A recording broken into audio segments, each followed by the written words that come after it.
आजचा हा अनुभव माझ्या आयुष्यात मला कधीही विसरता येणार नाही असा आहे. मी मीनाक्षी. मी 16 वर्षांची होते. 10वीचे पेपर नुकतेच संपले होते. आयुष्यात पहिल्यांदाच मला असं वाटत होतं की आता मी मोठी झाली आहे, स्वतंत्र निर्णय घेऊ शकते. पण तेव्हा मला काय माहीत होतं की लवकरच माझ्या जीवनात असं वादळ येणार आहे की सगळंच उलटापालट होईल. माझे आईबाबा दोघेही नोकरी करत होते. आमचं छोटंसं पण आनंदी घर होतं. आई खूप मेहनती होती. रात्र अपरात्र काम करायची. तिची मेहनत पाहून मला नेहमीच अभिमान वाटायचा आणि त्या मेहनतीचे फळही मिळाले. आईला प्रमोशन मिळाले, पण त्या प्रमोशनसोबतच बदलीची ऑर्डर आली. त्या दिवशी रविवार होता. मी सकाळी उठले आणि आईला किचनमध्ये पाहिलं. तिच्या चेहऱ्यावर एक विचित्र चिंता दिसत होती. तिला चिंतेत बघून मी विचारलं की काय झालं आई? तर आई म्हणाली, माझी बदली झाली आहे. मी उत्सुकतेने विचारलं, कुठल्या शहरात झाली आहे? आई म्हणाली, एका छोट्या शहरात, पण तिथे सुविधा फारशा नाहीत. म्हणून मी आणि तुझे बाबा उद्या मेन ब्रांचला जाणार आहोत. बदली बदलण्याचा प्रयत्न करायचा आहे. तू घरीच राहा. उद्या आम्ही संध्याकाळपर्यंत परत येऊ. लीला मावशी येईल दुपारी. तिच्याबरोबर जेवण कर. मी आईला विचारलं की आई, लीला मावशी कोण? मला तर आठवत नव्हतं. आई म्हणाली, अरे माझी जुनी मैत्रीण आहे ती. तू लहान असताना लीलाने तुझे फार लाड केलेत. आता तीही या शहरात शिफ्ट झाली. गेल्या महिन्यात भेटले होते मी तिला. खूप चांगली आहे ती. तुला आवडेल तुझीसोबत. आईने मला समजावलं की मला लीला मावशीसोबत थांबायचं आहे. मी आईला होकार भरला. मग दुसऱ्या दिवशी सकाळीच आई बाबा निघून गेले. मी दिवसभर मोबाईलवर व्यस्त होते. मैत्रिणींशी बोलत होते. स्क्रोलिंग करत होते. बघता बघता संध्याकाळचे 6 वाजले, पण अजूनही आई बाबा परत आले नव्हते. 9:30 वाजता आईचा फोन आला. फोनवर आईचा आवाज कापत होता. मला भीती वाटू लागली. आई म्हणाली, मीनाक्षी, आमचा अपघात झाला आहे. आईचं बोलणं ऐकून मी रडू लागले. मी घाबरून विचारलं, आई तुम्ही कुठे आहात? कसे आहात? नेमकं काय झालं? आई म्हणाली, मी ठीक आहे, पण तुझ्या बाबांना? त्यांना जास्त दुखापत झाली आहे. आम्ही हॉस्पिटलमध्ये आहोत. तू घाबरू नकोस. लीला मावशी लवकरच तुला घ्यायला येईल. काही दिवस तुला तिच्याकडेच राहावं लागेल. मला आईशी अजून थोडा वेळ बोलायचं होतं, पण आईने फोन कट केला. मी रडू लागले. बाबांना काय झालं असेल? किती गंभीर असतील ते? असे हजारो विचार मनात येत होते. अर्ध्या तासानंतर दारावर बेल वाजली. मी घाबरत गेले आणि दार उघडले. समोर एक स्त्री उभी होती. वयाने 40च्या आसपास असावी. तिच्या चेहऱ्यावर स्मित होते, पण डोळ्यात विचित्र भाव होता. तिच्या मागे एक माणूस उभा होता. ती स्त्री म्हणाली, मी लीला, तुझ्या आईची मैत्रीण, आणि ही माझे पती रमेश. मी लीला मावशीला घरामध्ये घेतलं. काही वेळात मी माझी पॅकिंग केली. पॅकिंग करत असताना मावशीने माझी खूप मदत केली. ती खूप प्रेमळ वागत होती, पण मला काहीतरी विचित्र वाटत होतं. पण काय ते मला समजत नव्हतं. निघताना रमेश मावसाने माझी बॅग गाडीत ठेवली आणि मग आम्ही निघालो. गाडीत बसल्यावर मी मावशीला विचारलं की मावशी, आई बाबा कसे आहेत? मी त्यांना भेटू शकते का? तर मावशी म्हणाली, अरे बेटा, ते ठीक आहेत, पण सध्या तुझ्या आईने तुला भेटायला मनाई केली आहे. डॉक्टरांनी सांगितलंय की काही दिवस पेशंटला कोणालाही भेटू देऊ नका. मला विचित्र वाटलं, पण मी काहीच बोलले नाही. कदाचित खरंच गंभीर असेल म्हणून डॉक्टरांनी भेटण्यास नकार कळवला असावा. तेव्हा मी पुढे मावशीला काही प्रश्न केले नाही. काही वेळात आम्ही एका मोठ्या सोसायटीत पोहोचलो. फ्लॅट 4थ्या मजल्यावर होता. आतमध्ये प्रवेश करताच मला एक विचित्र वास आला, जसा जुन्या बंद घरांना येतो तसा. तो फ्लॅट मोठा होता, पण अंधार कोठडीसारखा वाटत होता. असो, आज जाताच मावशीने मला एक रूम दाखवली. ती रूम साधीच होती. मावशीने मला माझ्या राहण्याची खोली दाखवली व ती उद्या सकाळी बोलू एवढं बोलून तिथून बाहेर गेली. खोलीचा दरवाजा बंद होताच मी बेडवर पडले आणि रडू लागले. मला बाबांची काळजी वाटत होती. आईशी बोलायचं होतं, पण माझा फोन माझ्याजवळ नव्हता. मी बॅगमध्ये शोधला, पण सापडला नाही. मग आठवलं, घरातून निघताना मावशी बोलली होती की तुझा फोन दे, चार्ज करून ठेवते, आणि मी तिला दिला होता. त्या रात्री मला झोपच लागली नाही. दुसऱ्या दिवशी सकाळी मी रूममधून बाहेर आले तेव्हा मावशी किचनमध्ये होती. मला बघताच मावशी म्हणाली, अरे उठलीस? चहा घे. मी तिला विचारलं की मावशी, माझा फोन? तर ती म्हणाली, बघ बेटा, इथे आमचा एक नियम आहे. आम्ही फोन फारसे वापरत नाहीत. तू जास्त मोबाईल वापरू नकोस. तुझ्या डोळ्यांनाही थोडा आराम हवा. आता थोडे दिवस फोनशिवाय जगायचं शिक. मला खूप विचित्र वाटलं, पण काय करू? मी म्हणाले, पण मला माझ्या आईबाबांशी बोलायचं आहे.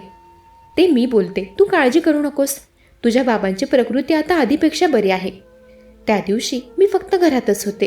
टी व्ही पाहत होते. मावशीच्या घरातील टी व्हीमध्ये चॅनल फारच कमी होते. संध्याकाळी रमेश मावसा घरी आले. ते सकाळी लवकर ऑफिसला निघाले होते. रात्रीच्या जेवणाच्या वेळी मी पुन्हा माझ्या मोबाईल फोनबद्दल विचारलं. तेव्हा मावसा म्हणाले, मीनाक्षी, एक गोष्ट समज, तुझ्या आईबाबांची प्रकृती गंभीर आहे. त्यांना सध्या शांतता हवी आहे. तुझे फोन त्यांना डिस्टर्ब करतील, म्हणून काही दिवस फोन बंद ठेवायचा आहे, समजलं? मला काही समजत नव्हतं, पण त्यांचं म्हणणं योग्य वाटलं. असेच दिवस जाऊ लागले. आठवडा उलटला. मावशी दररोज म्हणायची, तुझे आईबाबा ठीक आहेत, लवकरच येतील. पण मला आता काळजी वाटू लागली होती. एक दिवस मी हॉलमध्ये फिरत होते. भिंतीवर एक कॅलेंडर दिसलं. त्यावर तारीख पाहिली तर आश्चर्य झालं. कॅलेंडर 2 वर्ष जुनं होतं. मला खूप विचित्र वाटलं. कोण असं जुनं कॅलेंडर लावून ठेवतं? मग मी घरातल्या इतर गोष्टी बारकाईने पाहू लागले. सर्व काही जुनं होतं. फर्निचर जुनं, पडदे जुने, अगदी फ्रीजमधील गोष्टी जुन्या तारखेच्या होत्या. मावशी आणि मावसा दोघांचेही वागणे विचित्र होते. ते कधीच फोनवर बोलत नसत, किंवा बोलले तर दुसऱ्या रूममध्ये जाऊन दार बंद करून बोलत. एकदा मी किचनमध्ये होते. मावसाचा फोन तिथे फ्रीजवर पडला होता. मी फोन घेतला आणि बघितला तर तो लॉक होता. पण स्क्रीनवर एक मेसेज नोटिफिकेशन दिसलं. मी मोबाईल बघणार तेवढ्यात मावसा किचनमध्ये आले आणि त्यांनी माझ्या हातून फोन हिसकावून घेतला. ते रागात बोलले की तू काय करतेस? मी घाबरून म्हणाले की काहीच नाही, इथे फोन पडला होता म्हणून मी बोलताना अडखळले आणि तेव्हाच मावसा माझ्या जवळ आले. मला वाटलं ते मला अजून जोराने रागवतील, पण तेव्हा त्यांनी माझ्या डोक्यावरून हात फिरवला. म्हणाले, मीनाक्षी, असे इतरांचे फोन न विचारता घेऊ नये बाळा. तेव्हा माझ्याशी बोलताना त्यांच्या नजरेत मला काही वेगळं जाणवलं. मी लगेच त्यांच्यापासून लांब झाले. त्यांना सॉरी म्हणून मी तिथून निघून गेले. त्या रात्री मला अजिबात झोप आली नाही. काहीतरी चूक आहे असं मला सारखं वाटत होतं, पण काय ते समजत नव्हतं. दुसऱ्या दिवशी मी मावशीला विचारलं की आई कधी येणार? लवकरच बेटा. एवढं बोलून मावशी शांत झाली. मी म्हणाले, मावशी, आता मला इथे येऊन किती दिवस झाले, मला नीट लक्षातच नाही. अरे, फक्त आठवडाभर झालाय. काय घाई आहे तुला इथून जायची? मावशी, आवडत नाहीये का? नाही मावशी, तसं काही नाही. एवढं बोलून मी किचनमधून बाहेर पडले. मी माझ्याच विचारात होते.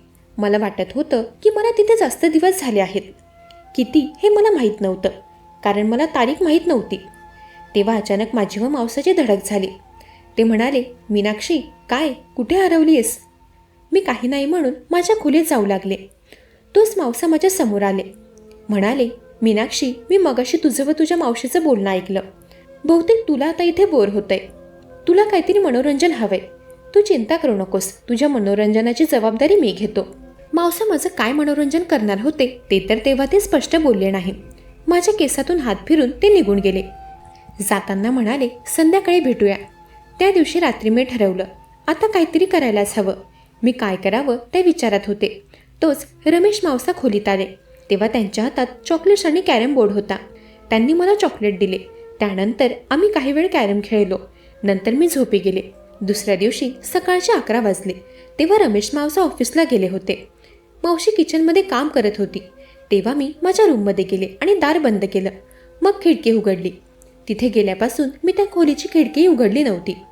मी खिडकीतून खाली पाहिलं तर रस्ता दिसत होता. लोक जात येत होते. मला ओरडायचं होतं, मला वाचवा. पण मग विचार केला, कदाचित मी चुकीचा विचार करते.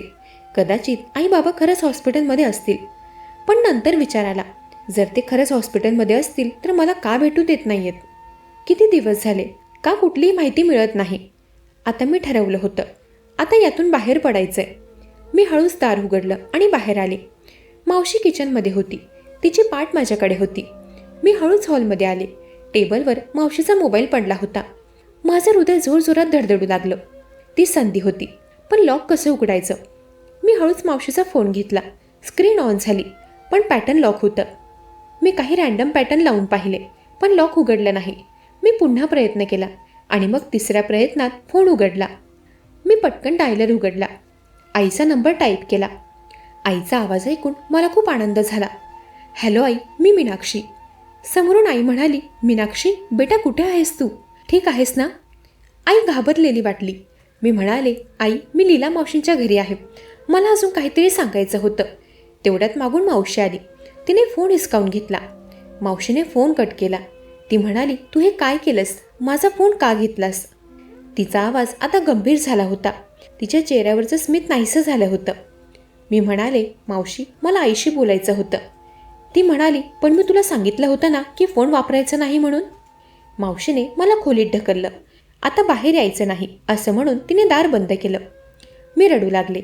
मला आता पक्क कळलं होतं की काहीतरी गंभीर आहे. त्या रात्री घरात मला जेवणही दिलं नाही. मी रूममध्येच बंद होते. त्या भयान शांततेत मला सगळं काही ऐकायला येत होतं. मावशीने मावसाला फोन केला होता. आता काय करायचे असं ती विचारत होती. तिचा फोन स्पीकरवर होता, त्यामुळे मला समोरच्या व्यक्तीचं बोलणंही ऐकू येत होतं. मावसा म्हणत होते की काळजी करू नकोस, आपण हँडल करू. पण ते आता संशय झाले आहे, आता पटणार नाही आपलं.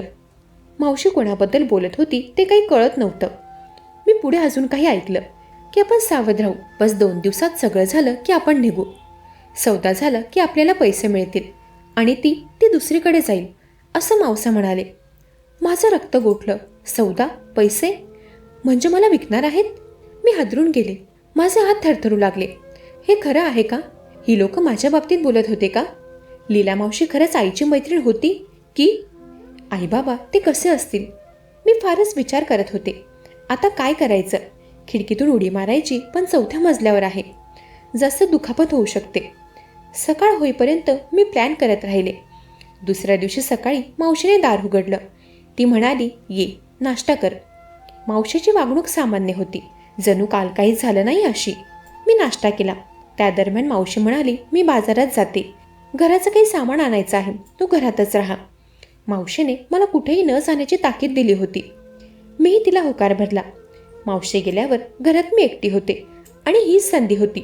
मी पटकन घरात माझा फोन शोधायला सुरुवात केली. मी सर्व खोल्या पाहिल्या, बेडरूम, किचन, हॉल, पण फोन कुठेच सापडला नाही. मग मावशीच्या रूममधल्या कपाटात पाहिलं. वरच्या शेल्फवर एक लॉक असलेली पेटी होती. मी ती खाली काढली, लॉक तोडण्याचा प्रयत्न केला. खूप प्रयत्नांनंतर लॉक तुटलं. पेटी उघडली तर आत माझा फोन, काही पैसे आणि काही कागद होते. मी फोन घेतला, पण त्याची बॅटरी संपली होती. मी लगेच फोन चार्जला लावला. काही मिनिटात फोन ऑन झाला.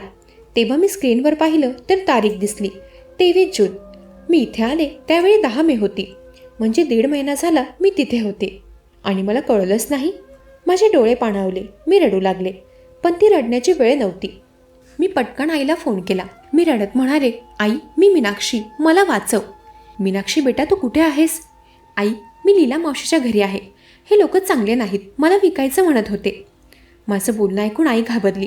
तिने मला पत्ता विचारला. मी पत्ता सांगितला. आई म्हणाली, तू तिथेच राहा, काहीही करू नकोस, आम्ही पोलिसांना घेऊन येतोय. तू फक्त सावध राहा, तुझी काळजी घे.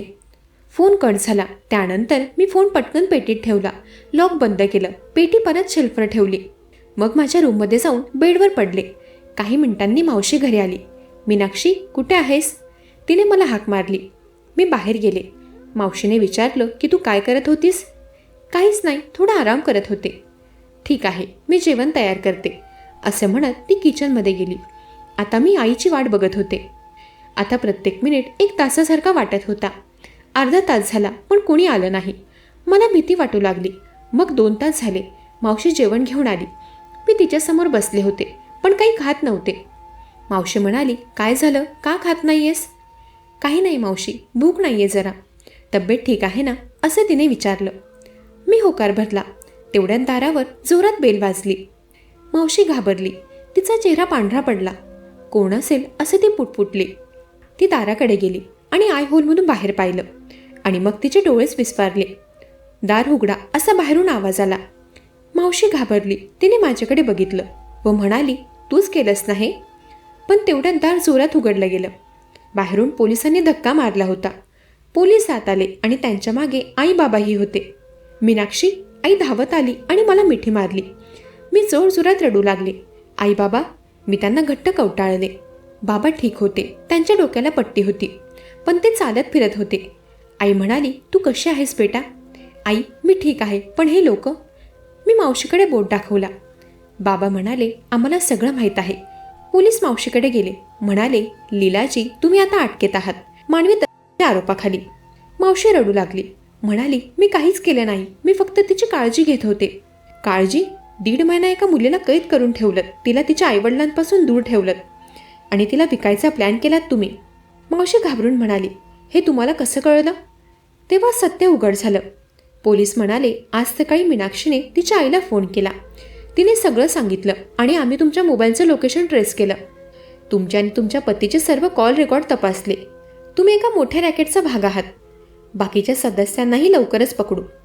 पोलिसांनी मावशीला हातकड्या लावल्या. मावसालाही त्यांनी अटकेत घेतलं होतं. पोलीस म्हणाले, मीनाक्षी, तुझ्या आईबाबांचा खरोखरच अपघात झाला होता, पण तो फारसा गंभीर नव्हता. तुझे बाबा 2 दिवसात ठीक झाले. तुझी आई तुला भेटायला आली तेव्हा लीला म्हणाली की तू तिच्याकडे नाहीस. तेव्हा तुझी आई घाबरली. त्यांनी पोलिसात तक्रार केली, पण लीलाने सांगितलं की तू तिच्याकडे आलीच नाहीस. तू चुकून बहुरुपिया लीलाला भेटलीस. तुझी आई पोलीस ठाण्यात दररोज येत होती. पोलिसांकडून सत्य ऐकून माझं डोकं फिरलं. इतके दिवस आई इथेच येत होती. इतके दिवस आई माझा शोध घेत होती आणि मला माहीतच नव्हतं. पण आई, लीला तुझी मैत्रीण कशी बनली? तेव्हा आईने सांगितलं की बेटा, ही लीला माझी मैत्रीण नव्हती. त्यांच्या टोळीने आपल्या परिवाराला फसवलं. त्या दिवशी तूही दार उघडलंस, म्हणून त्या फसव्या लोकांना त्यांचा डाव साधता आला. त्यात तुझीही काही चूक नव्हती. मी तुला आधी माझ्या मैत्रिणीचा फोटो दाखवायला हवा होता. माझ्याच हलगर्जीपणामुळे सगळं घडलंय.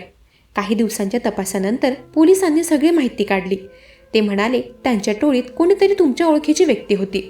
तुमच्या बदलीची माहिती, तुमच्या गाडीचा मार्ग सगळं त्यांना माहीत होतं. आणि योगायोग म्हणा की तुमचा खरोखरच अपघात झाला. त्यांनी ती संधी साधली आणि मीनाक्षीला गोड बोलून त्यांच्या जाळ्यात अडकवण्याचा प्रयत्न केला. पण वेळीच मीनाक्षीने संशय दाखवून सत्य शोधण्याचा प्रयत्न केला आणि ती खूप मोठ्या संकटातून वाचली. पोलिसांनी माझ्या धाडसाचं कौतुक केलं. आईबाबांनाही माझा अभिमान वाटला, कारण माझ्यामुळे माझ्यासारख्या बऱ्याच मुलींचं आयुष्य वाचलं होतं. आणि त्या लीला मावशीच्या टोळीला अखेर अटक झाली. मंडळी, बहुतेक वेळा धोका करणारे आपलेच जवळचे असतात. त्यामुळे आपले गुपित आपल्या परिवाराच्या 4 भिंतींमध्येच ठेवावे. मंडळी, कशी वाटली कथा? ऐकत रहा मनाचे बोल.